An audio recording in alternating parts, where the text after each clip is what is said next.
Maraming netizens ang naantig sa isang estudyante at guro na ito sa araw mismo ng moving up ceremony sa isang public school sa Pampanga.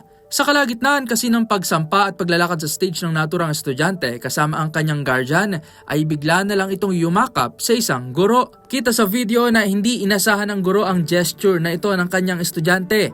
Kwento ng guro na si Teacher Yo Malyari, hindi niya inasahan na yayakapin siya ng kanyang estudyante sa grade 10. Siya rin daw ang MAPE teacher ng naturang estudyante at kung ilalarawan niya ito, tahimik daw at wala sa personality nito ang pagiging expressive, kaya siya nasorpresa. Matalino raw ang estudyante niyang yon at may award pa nga na with honors sa kanilang moving up.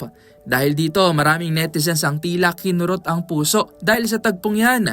Ayon sa ilan, tila sa gurong iyon niya raw naramdaman na may naniniwala sa kanya at paraan lang niya ito ng pagpapasalamat. Ani pa ng ilan, dito raw malalaman na hindi nabigo at nagtagumpay si Teacher Yo sa pagiging guro at pakikitungo sa kanyang mga estudyante. Kaya naman marami rin ang humanga kay Teacher Yo.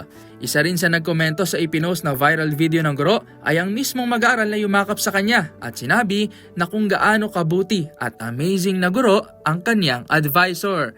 Sa ngayon, mayroon ng higit 3 milyong views ang viral video na yan sa TikTok. Para sa DZRH TV, ito si Rovic Manuel. Una sa Pilipinas, una sa Pilipino.